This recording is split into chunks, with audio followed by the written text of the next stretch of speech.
ఎప్పుడైనా సరే తాజా కూరగాయలకి ఎంతైనా విలువ మనం కొంటాం. పాడైపోయింది అనుకోండి, వాడిపోయింది అనుకోండి, దానికి విలువ ఉండదు. మనుషుల మాటలు కూడా అంతే. విలువ లేని మాటల కోసం ఎందుకు బాధపడతారు? విలువైన మాటలు, యేసయ్య మాటలు, ఆయన వాక్యము. ఆయన వాక్యాన్ని ధ్యానిస్తే దేవుడు జ్ఞానం ఇస్తాడు. దేవుని జ్ఞానం సంపాదించువారు ధన్యుడు, వివేచన సంపాదించువాడు ధన్యుడు.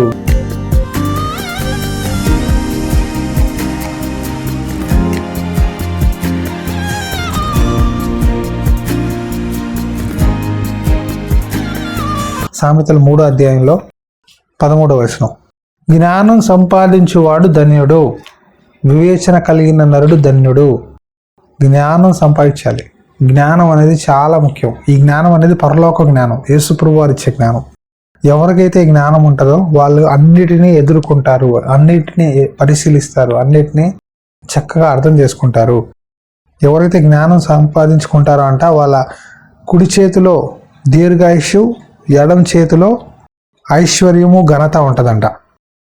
మళ్ళీ చెప్తున్నా, ఎవరైతే దేవుని జ్ఞానాన్ని సంపాదించుకుంటారో వాళ్ళ కుడి చేతిలో దీర్ఘాయుష్యు, ఎడమ చేతిలో ధన, ఘనత, ఐశ్వర్యము, ఘనత, ఈ రెండు ఉంటాయంట. మీ కుడి చేయి ఎడమ చేయి చూసుకోండి ఒకసారి. నా కుడి చేయిలో దీర్ఘాయుష్యు, నా ఎడమ చేతిలో ఘనత, ఐశ్వర్యము. జ్ఞానం అంట ముత్యముల కన్నా గొప్పదంట, దాంతో ఏది పోల్చలేమంట. ఎవరైతే దేవుడి జ్ఞానం కలిగి ఉంటాడో వాడు అన్నిటినీ ఎదుర్కొంటాడు, అన్ని పరీక్షల్లో నిలబడతారు. నేను మిమ్మల్ని ప్రోత్సహిస్తున్నాను. మీ కుడి చేతిలో దీర్ఘాయుష్యు, నా ఎడమ చేతిలో ఐశ్వర్యము, ఘనత. ఘనత అంటే మంచి పేరు, ఐశ్వర్యం అంటే ఆర్థిక ఆశీర్వాదాలు, ఆధ్యాత్మిక ఆశీర్వాదం, ఫైనాన్షియల్, శారీరక ఆశీర్వాదాలు. కుడి చేతిలో దీర్ఘాయుష్యు, ఇవి నాకు దేవుడు ఇస్తాడు. నేను సమృద్ధిలో ఉంటాను, నేను సంతోషంగా ఉంటాను, నాకు ఇచ్చిన దాంట్లో నేను దేవుడిని స్తుతిస్తాను, దేవుడు తగిన సమయంలో నన్ను ఘనపరుస్తాడు అనే ఈ విశ్వాసంతో మీరు దేవుడిని ప్రార్థించాలి. రైతు బజార్కి వెళ్ళారనుకోండి, ఒక చోట ఒక పెద్ద చెత్త బుట్ట పెడతాడు. దాంట్లో కుళ్ళిపోయిన కూరగాయలు, పాడైపోయినవి, పనికి మాలిన కూరగాయలు, ఆకుకూరలు ఎండిపోయినవి, కుళ్ళిపోయిన వంకాయలు, అన్ని టమాటాలు అన్నీ వేసి పక్కన చెత్తలో పడేస్తాడు. మనుషుల మాటలు కూడా అవే, ఆ చెత్త, కుళ్ళిపోయిన కూరగాయలు లాంటివే. ఎవడు కూడా కుళ్ళిపోయిన కూరగాయలు తీసుకొని ఆ చెత్తపూట దగ్గరికి వెళ్ళి ఏరుకొని కవర్లో వెళ్ళి వండుకోడు. కూరగాయలు అమ్మే దళారులే పడేస్తారు. ఒక టమాటా కుళ్ళిపోతే మొత్తం టమాటాలని పాడు చేస్తుంది. సో ఆ మాటలు కుళ్ళిపోయిన మాటలు. ఆ మాటలు ఎప్పుడైనా సరే చెడు మీరు విని దాన్ని మనసులో పెట్టుకొని అయ్యో నన్ను అన్నారు, అయ్యో నేను ఇలాగా, అయ్యో నా అలాగా అనుకుంటే మీరు ఎప్పుడు కూడా దేవునిలో ఎదగలేరు. ఆ మాటలు ఎక్కడ ఉండాలి? చెత్త బొట్టలో ఉండాలి. కుళ్ళిపోయిన ఆకుకూరలు చెత్త బొట్టలో ఉండాలి. అది మీ మైండ్లో పెట్టుకుంటే ఏమవుద్దంటే హృదయాన్ని పాడు చేస్తుంది. ఎప్పుడైనా సరే తాజా కూరగాయలకి ఎంతైనా విలువ మనం కొంటాం. పాడైపోయింది అనుకోండి, వాడిపోయింది అనుకోండి, దానికి విలువ ఉండదు. మనుషుల మాటలు కూడా అంతే. విలువ లేని మాటల కోసం ఎందుకు బాధపడతారు? విలువైన మాటలు, యేసయ్య మాటలు, ఆయన వాక్యము. ఆయన వాక్యాన్ని ధ్యానిస్తే దేవుడు జ్ఞానం ఇస్తాడు. ఆయన జ్ఞానం బంగారం కన్నా, వెండి కన్నా చాలా గొప్పది. ఆయన జ్ఞానం సంపాదించుకోవాలి. ఎందుకు అంటున్నానంటే దేవుడి జ్ఞానం మనకి ఎవరు ఏమన్నా ఎదుర్కొనే శక్తిని ఇస్తుంది. దేవుని జ్ఞానం సంపాదించువారు ధన్యుడు, వివేచన సంపాదించువాడు ధన్యుడు. అంటే అర్థం చేసుకోవాలి, పరిస్థితుల్ని అర్థం చేసుకొని మనం మెలుక్కోవాలి. ఎందుకంటే అంత్య దినాల్లో ఉన్నాం. అంత్య దినాల్లో ప్రేమ చల్లారిపోద్ది. మీ సొంత ఇంట్లోనే మిమ్మల్ని 10 మంది 10 రకాలుగా అంటారు. అవి అందరూ మిమ్మల్ని అర్థం చేసుకుంటారని చెప్పను. ఒకరు అర్థం చేసుకోవడమే. ఒక ఇంట్లో తల్లి, తండ్రి, అన్న, తమ్ముళ్ళు, అక్క చెల్లెలు ఉంటే అందరు మీకు సబాష్, వెరీ గుడ్ అని ఎవ్వరు చెప్పరు. ఒక్కరు అర్థం చేసుకోవడం కూడా చాలా కష్టం ఈ రోజుల్లో. అందుకే ప్రభువు అన్నారు, నీ సొంత ఇంట్లో నీ శత్రువులు తయారవుతారు. కూతురికి తల్లికి, కొడుకు తండ్రికి, అన్న తమ్ముళ్ళు, అక్క చెల్లెలు, గొడవలు, ఈ ఇంట్లోనే శత్రువులు తయారవుతారు అన్నాడు. దాని అర్థం ఏంటంటే ఒకరు సత్యంలో ఉంటే మిగతా వారు అసత్యంలో ఉంటే గొడవలు అవుతాయి. ఒకరు ప్రభు వైపు ఉంటే మిగతా వారు ప్రభువులో సరిగా లేకపోతే అక్కడ కూడా మనస్పర్ధలు వస్తాయి. ఈరోజు అనేక మంది భార్యాభర్తలు, భార్య ఒక మందిరానికి వెళ్తే భర్త ఒక మందిరానికి వెళ్తారు. ఆ తర్వాత పిల్లలు ఒక మందిరానికి వెళ్తే తల్లిదండ్రులు ఇంకో మందిరానికి వెళ్తారు. ఒకే ప్రభు అయినప్పటికీ విశ్వాసాలు, ఆలోచన విధానాలు చాలా వ్యత్యాసంగా ఉన్నాయి.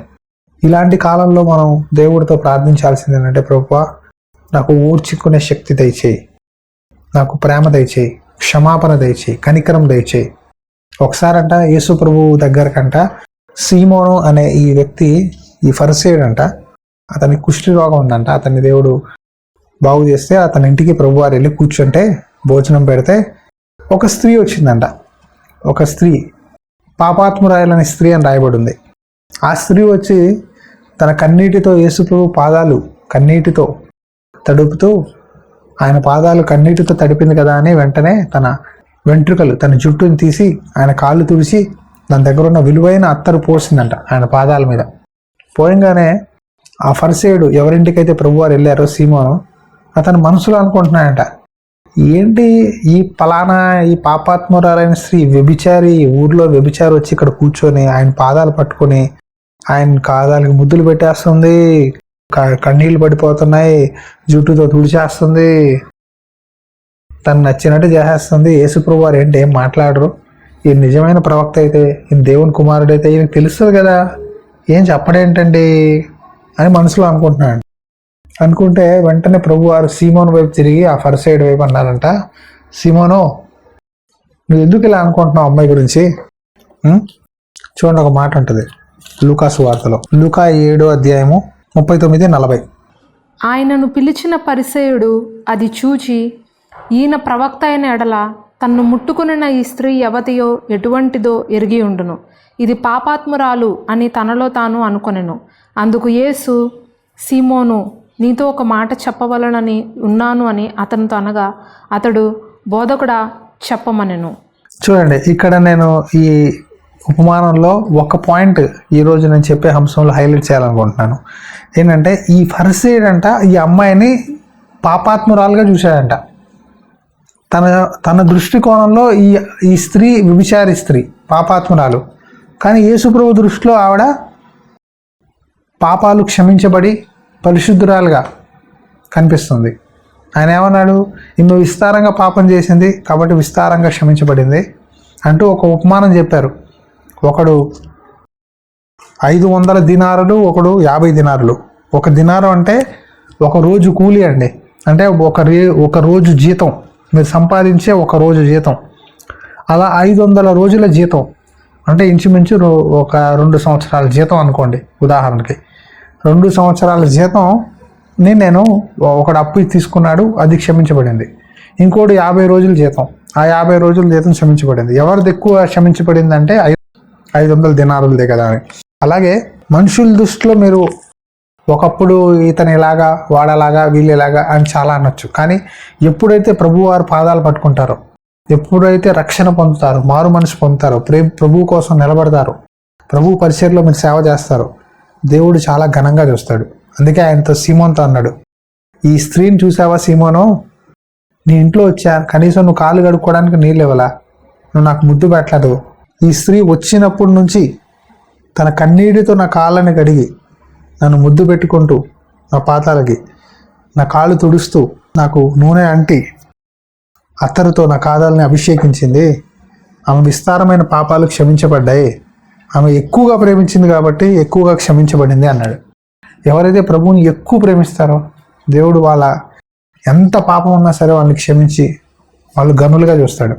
అందుకే ఇంకొక పత్రిక మత్తయి సువార్తలో ఈ స్త్రీ గురించి ఉంటుంది. ఎక్కడైతే సువార్త ప్రకటించబడుతుందో అక్కడ ఈమె గురించి చర్చ జరుగుతుంది, ఈమె గురించి సంగతులు చెప్పబడతాయి అని ఆ రోజే చెప్పారు. మనుషుల దృష్టిలో ఇవిడ చాలా పెద్ద పాపి. కానీ ఎప్పుడైతే ప్రభువారు పాదాలు పట్టుకుందో, ప్రభువుకి పరిచర్య చేసిందో, తను విలువైన అత్తరుని తెచ్చిచ్చింది.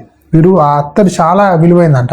మత్తయి సువార్తలో శిష్యులు అంటారు ఈవిడ్ని, ప్రభువా ఎందుకు ఇంత వేస్ట్ చేయడం, ఇంత ధనాన్ని, ఈ అత్తరు అమ్మితే బేదలకి చాలామందిగా పోషణ ఇవ్వచ్చు కదా అంటే ప్రభు అంటారు, బేదలు ఎప్పుడు మీతో ఉంటారయ్యా, ఈవిడ విలువైన పని చేసింది, నా మరణం కొరకు సాదృశ్యంగా ముందే ఈవిడ అత్తర్ని నాకు పూసింది అని చెప్పారు. సువార్త ఎక్కడ ప్రకటించబడుతుందో ఈమె చేసిన సంగతి, చేసిన పని జ్ఞాపకంగా ఉంటుంది అని చెప్పారు. చూడండి, మనుషులు మిమ్మల్ని గుర్తించట్లేదా?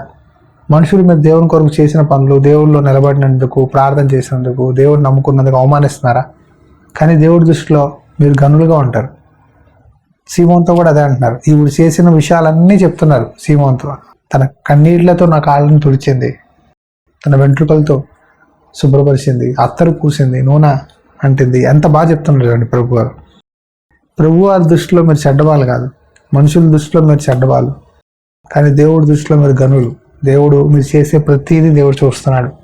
మీ కంటిలో వచ్చే ప్రతి బాష్ప బిందువుని ఆయన తుడిచివేస్తారు. మీ కంట్లో వచ్చే ప్రతి కన్నీటిని ఆయన స్వర్గంలో పరలోక రాజ్యంలో ఆయన అన్ని ఒక బుడ్డిలో దాచి ఉంచి ఉన్నారు. కాబట్టి ఎప్పుడు అధైర్యపడొద్దు. అందరినీ సంతోషపెట్టలేము. ఒక్కొక్కరి చూపు ఒక్కొక్కలా ఉంటుంది. మిమ్మల్ని చెడ్డవాళ్ళని మిమ్మల్ని దూషిస్తే మీ తప్పు లేకుండా మిమ్మల్ని అంటే మీరు సంతోషంగా ఉండండి. మీరు పట్టించుకోవద్దు. అవి కుళ్ళిపోయిన కూరగాయలతో సమానం. ఆ మాటలు దానికి విలువ లేదు. చెత్తని తలలో పెట్టుకొని మనసులో పెట్టుకుంటే మీరు దేవుణ్ణిలో ఎదగలేరు. దేవుణ్ణిలో ఎదగాలంటే ఆయన చెప్పాను కదా, కుడి చేతిలో దీర్ఘాయుష్యం ఉండాలి, ఎడం చేతిలో ఐశ్వర్యము ఘనత. ఈ మాట గుర్తుపెట్టుకోండి. నేను ఆయన జ్ఞానాన్ని సంపాదించుకుంటా. దేవుడి మాటలు ఎక్కువగా వినండి. లోకస్తుల మాటలు ఎలా ఉంటాయంటే, ఒక చెట్టుని ఒక పురుగు ఎలా తినేస్తుందో అలా ఆ మాటలు మనకు తినేస్తాయి. దేవుడి మాటలు పట్టుకోవాలి. దేవుడు ఏం చెప్తున్నాడు, దేవుడు మనకి ఏం నేర్పిస్తున్నాడు, దేవుడి మాటలు వినండి.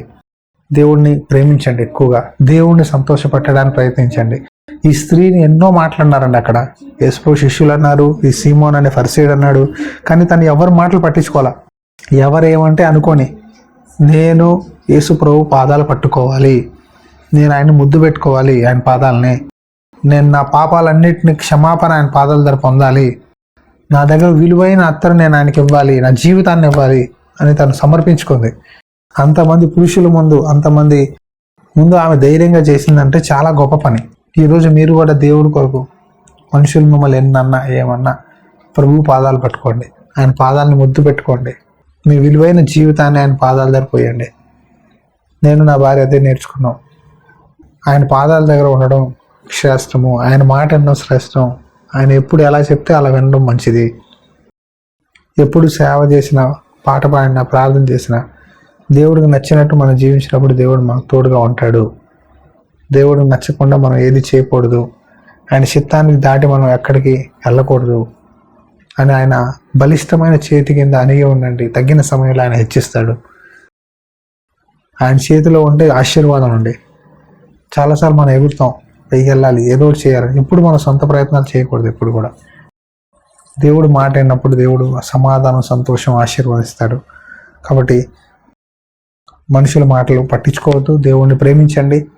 దేవుడి కోణంలో మీరు న్యాయంగా ఉండండి. దేవుడి దృష్టిలో దేవుడు హెచ్చిస్తాడు. కళ్ళు మూసుకుని మనం ప్రార్థించేద్దాం. మహాపరిశుద్ర జీవాధిపతి నా తండ్రి యేసయ్య, నీకు వందనాలు. నేను మనుషుల్ని సంతోషపెట్టువాడినైతే నేను వ్యర్థులను. నేను మనుషుల్ని కాదు, నా ప్రభువుని సంతోషపెడతాను. దేవా, ఆ పాపాత్ములైన స్త్రీ ఎలా అయితే తను ఏదైతే చేయాలనుకుందో నీ దృష్టిలో, అది తను సూటిగా నీ దగ్గరకు వచ్చింది, నీ పాదాలు పట్టుకుంది, నేను ముద్దు పెట్టుకొని తన కన్నీటితో నీ పాదాలు కడిగి అత్తరు పూసి, అయ్యా నేను గణపరిచింది. అయ్యా, అక్కడ ఉన్న మనుషులు ఎన్ని మాటలన్నా, ఆ అమ్మాయిని మందలించిన, గర్జించిన, తన మాటలు ఏమీ పట్టించుకోకుండా నా ప్రభువు దృష్టిలో నేను గణపరచాలి, నా ప్రభువు దృష్టిలో గనులుగా ఉండాలి అని నిన్నే చూస్తూ నిన్ను సంతోషపెట్టడానికి ప్రయత్నించింది. అందుకే మీరు అన్నారు, సువార్త ఎక్కడ ప్రకటించబడుతుందో ఈ స్త్రీ చేసిన పని జ్ఞాపకార్థంగా ఉంటుంది అని. అయ్యా, మమ్మల్ని కూడా అలా చేయి ప్రభువా.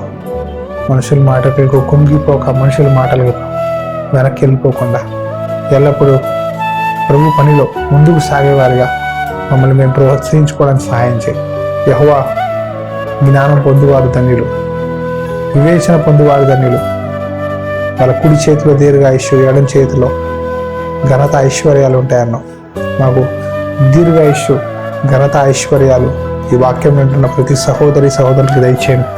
మీరే దీవించండి, మీరే గొప్ప కార్యాలు జరిగించి రాబోయే రోజుల్లో మీ నామానికి ఈ సేవ మీటింగ్లో ఉన్నవారు అందరూ గనులుగా దీవించబడే విధంగా సహాయం చేసి ఆశీర్వించి బలపరచమని నీ శాంతి సమాధానం దయచేయండి.